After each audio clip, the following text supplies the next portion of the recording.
আসসালামু আলাইকুম। শহরের ইট পাথরের জীবনে সবাইকে স্বাগতম।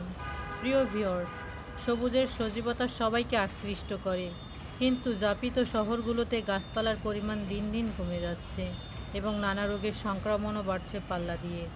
আমরা যদি বারান্দায় ছোট একটি দুটি গাছ লাগাই, তাহলে সবুজের সজীবতার সাথে পাবো নানা ফুলের সমাহার, ফ্রেশ অক্সিজেন। আমার জবা ফুলের গাছটি দেখুন, কি সুন্দর শোভা বর্ধন করছে। জবা একটি গুল্ম জাতীয় উদ্ভিদ। এর ফুলে রয়েছে নানা ঔষধি গুণাগুণ। মাথার চুল কালো করা থেকে অনিয়মিত মাসিক, ব্রণ, মুখের দুর্গন্ধ, উচ্চ রক্তচাপ ও ওজন কমাতে সহায়ক। অনেকে নিয়মিত জবা ফুলের চা পান করেন। আজ এ পর্যন্ত। ধন্যবাদ সবাইকে। আসসালামু আলাইকুম রহমতুল্লাহি ওয়া বারাকাতুহু।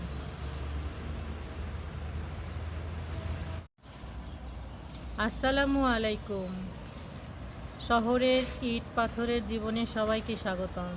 প্রিয় ভিউয়ার্স, সবুজের সজীবতা সবাইকে আকৃষ্ট করে, কিন্তু যাপিত শহরগুলোতে গাছপালার পরিমাণ দিন দিন কমে যাচ্ছে এবং নানা রোগের সংক্রমণও বাড়ছে পাল্লা দিয়ে।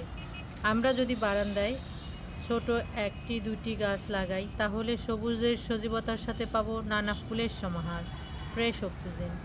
আমার জবা ফুলের গাছটি দেখুন, কি সুন্দর শোভা বর্ধন করছে। জবা একটি গুল্ম জাতীয় উদ্ভিদ। এর ফুলে রয়েছে নানা ঔষধি গুণাগুণ। মাথার চুল কালো করা থেকে অনিয়মিত মাসিক, ব্রণ, মুখের দুর্গন্ধ, উচ্চ রক্তচাপ ও ওজন কমাতে সহায়ক। অনেকে নিয়মিত জবা ফুলের চা পান করেন। আজ এ পর্যন্ত। ধন্যবাদ সবাইকে। আসসালামু আলাইকুম রহমতুল্লাহি ওয়া বারাকাতুহু।